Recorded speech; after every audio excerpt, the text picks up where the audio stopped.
noite a todos.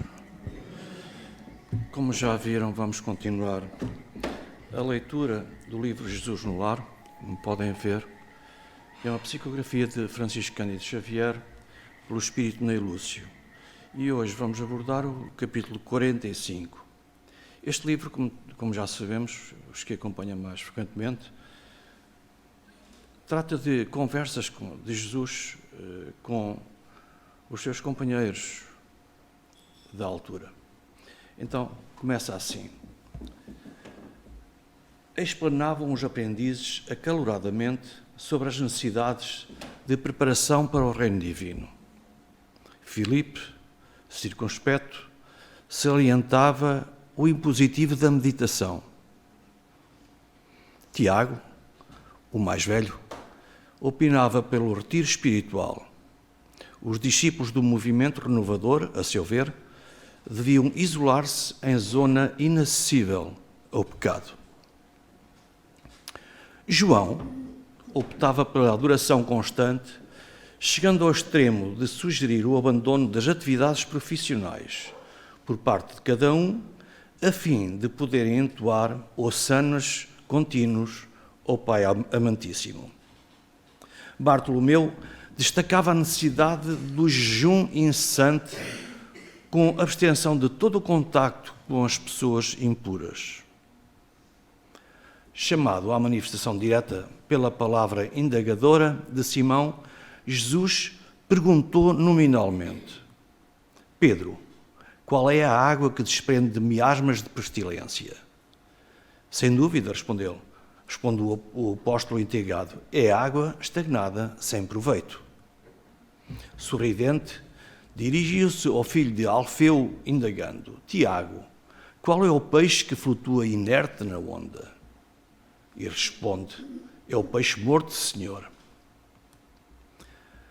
Bartolomeu, qual é a terra que se enche de matagais daninhos à plantação inútil? O interpelado pensou e esclareceu. Indiscutivelmente, é a terra boa desprezada, porque o solo empedrado e áspero é quase sempre estéril. O mestre, evidenciando sincera satisfação, concentrou a atenção em Tadeu e perguntou-lhe: Tadeu, qual é a túnica que se converte em ninho de traça destruidora? É a túnica não usada. Endereçando o expressivo gesto a Judas, interrogou: Judas, que acontece ao talento sepultado? E Judas responde-lhe: perde-se por inútil, Senhor. Logo após, assinalou com o olhar um dos filhos de Zebedeu e falou mais incisivo: Tiago, onde se acoitam as serpentes e os lobos? E ele responde: nos lugares em ruína ou votados ao abandono. André, disse Cristo, fixando o irmão de Pedro: qual é, em verdade, a função do fermento? Mestre, a missão do fermento é dar vida ao pão. Em seguida, pousando nos companheiros o olhar penetrante e doce, acrescentou bem-humorado: o tempo está repleto de adoradores e a miséria rodeia Jerusalém. Se a luz não serve para expulsar as trevas, se o pão deve fugir ao faminto e se o remédio precisa distanciar-se do enfermo, onde encontraremos proveito no trabalho a que nos propomos?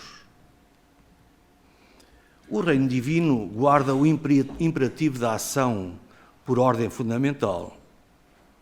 Sigamos para diante e propaguemos a verdade salvadora, através dos pensamentos, das palavras, das obras e de nossas próprias vidas. E continua Jesus: o todo sábio criou a semente para produzir com o infinito. Desce o alto a claridade do sol, cada dia, para extinguir as sombras da terra. Não é outro o ministério da Boa Nova. E continua: amar servindo é venerar o Pai acima de todas as coisas.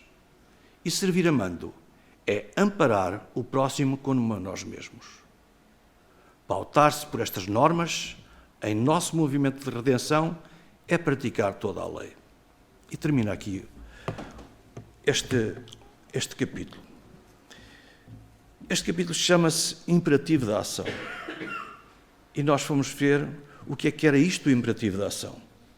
O imperativo é uma ordem, um dever sem qualquer discussão, uma obrigação, uma imposição. E a ação é a atuação do indivíduo na sociedade, a atividade dele, etc.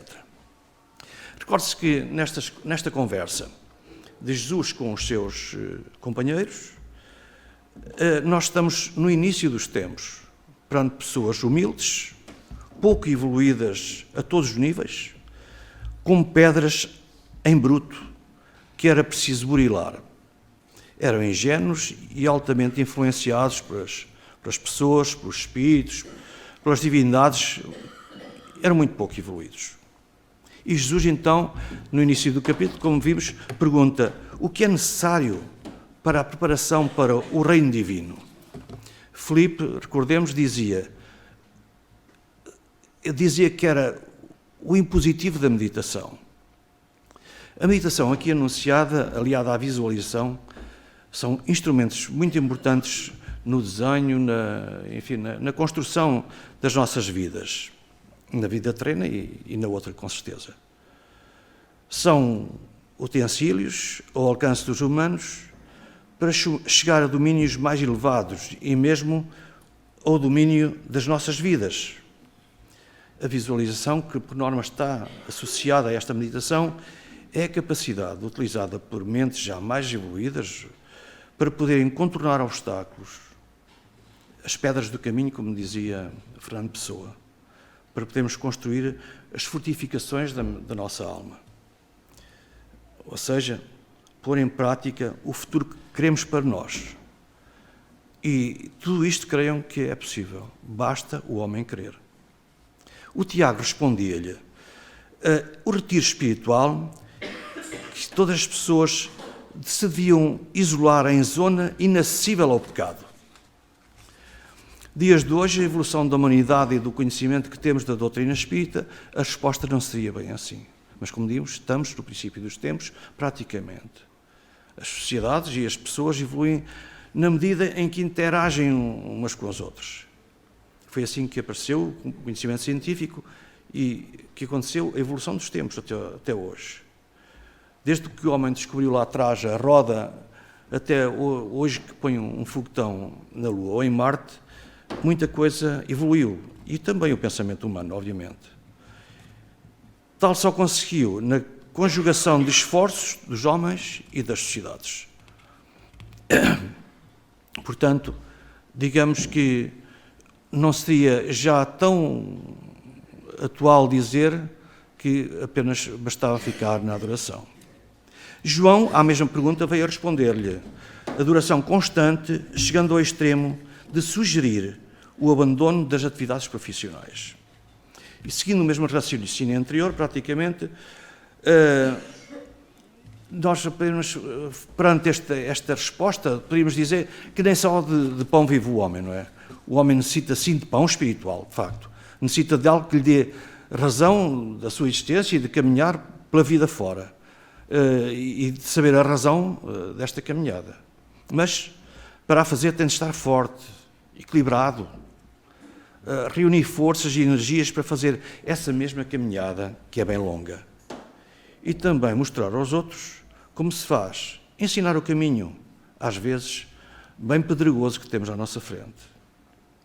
Saber ensinar que após uma queda, a que todos exatamente estamos sujeitos, tudo pode acontecer a qualquer pessoa, e que não é vergonha nenhuma cair. A vergonha será, talvez, não se querer levantar. E saibamos então, com estes conhecimentos, com estes ensinamentos, saibamos ajudar a levantar as pessoas, quem cai. Porque é vergonha, sim, não se querer levantar. À mesma a pergunta de Cristo, respondeu Bartolomeu que bastaria às pessoas fazerem um jejum incessante com a abstenção do contacto com as pessoas impuras. Com o problema que se põe hoje, realmente, com o gravíssimo problema do coronavírus, certamente, se nós nos abstivéssemos de contatar com as outras pessoas, estaríamos mais livres.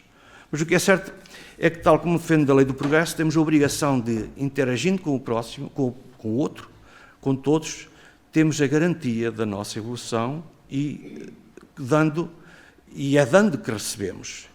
E é do contacto com os outros, na interação com todos, que nós cuidamos da nossa evolução e do nosso progresso. À mesma pergunta de Cristo, Simão responde. Jesus pergunta-lhe, aliás, qual é a água que desprende de miasmas pestilenciais? E Simão responde, é água estagnada, sem proveito. Realmente Jesus, pelas explicações que vamos tendo aqui, sempre nos falou por parábolas, como é o caso nesta resposta. Aqui querá provavelmente referir-se à atitude dos humanos, ou seja, no combate à estagnação propriamente dita, na luta por ideais, por objetivos superiores, na melhoria das suas condições de vida, sejam elas materiais, sejam elas espirituais. E Jesus quererá talvez aqui dizer-nos assim, faz o teu trabalho. Nós estamos aqui para te ajudar, mas tu tens de fazer o teu trabalho. Tens de agir também. Luta pelas tuas causas, pelos teus objetivos. Faz-nos lembrar este dizer de atua, quando um indivíduo pedia todas as semanas que lhe saísse um Euromilhões e pedia a Deus incessantemente para sair do problema que tinha, que lhe saísse um Euromilhões. Pedia sempre. E um dia o Deus aborreceu-se e disse, joga na lotaria, joga no Euromilhões. Isto é, façamos a nossa parte. Deus está lá para nos ajudar a apoiar em tudo aquilo que a gente precisa. Mas nós também fazemos parte do jogo. Nós temos de fazer alguma coisa também. E àquela pergunta que Jesus não fez, Pedro respondeu-lhe, Jesus pergunta a Pedro, o que flutua inerte na onda? E o Pedro responde, o peixe morto. Mais uma vez, Jesus pretende fazer uma comparação com o mundo, com a sociedade, tentando chamar a atenção para que é a vida que se pretende preservar, combatendo a inação, lutando por nossos ideais com fé, com a chamada fé raciocinada. O interiorizar o facto de que queremos, se queremos, nós conseguimos. Basta querer. Perante uma escada, nós para chegarmos ao cimo da escada, temos de subir de grau a degrau. Não queiramos logo ir para o cimo da escada.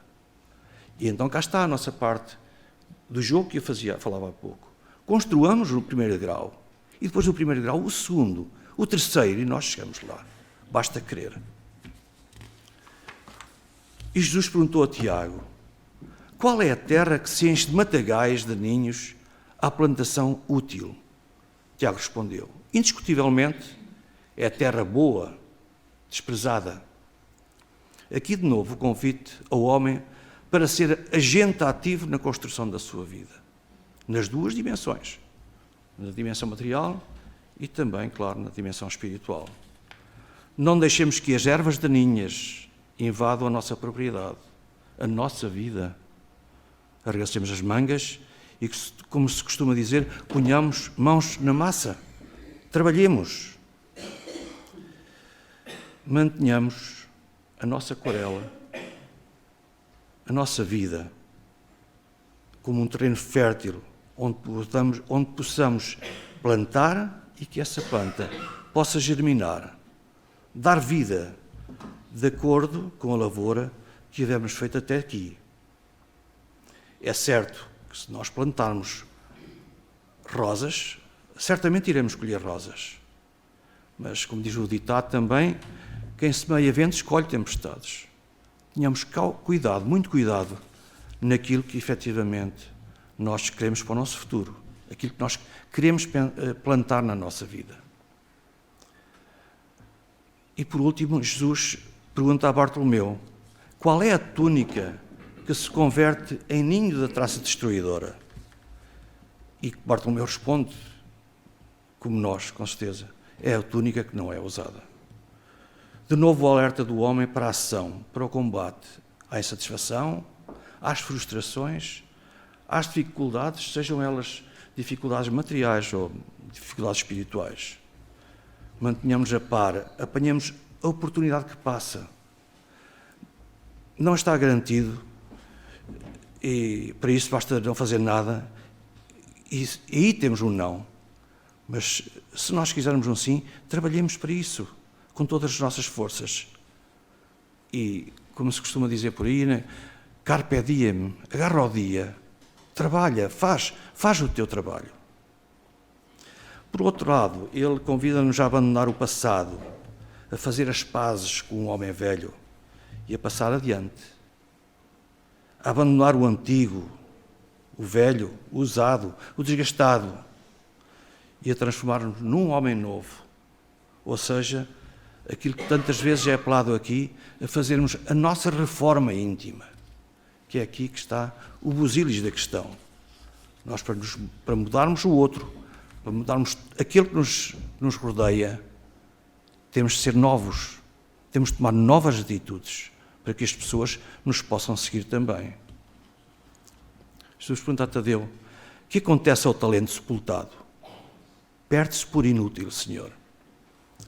Tal como na vida, o homem, para continuar a sua marcha ascensional, necessita de investimento, de pôr em prática e movimento todo o seu capital, seja capital humano, seja o capital de valores, seja o capital de sabedoria, seja o que for.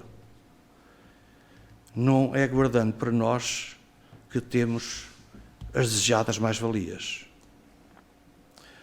Portanto, termina aqui este capítulo de intervenção de Jesus com os seus companheiros e que nos fica a sensação de que Jesus nos convida essencialmente a prosseguir e a propagar as verdades e a verdade que seja salvadora. A prosseguir a nossa vida através de pensamentos, das palavras, das obras e das nossas próprias vidas. Nunca nos esqueçamos de plantar aquilo que quisermos no futuro. Diz-nos também, Jesus, que estamos aqui para amar servindo e servir amando, enquanto habitantes do planeta, que Ele é governador e nos orienta lá de cima. Muito obrigado pela atenção. Boa noite.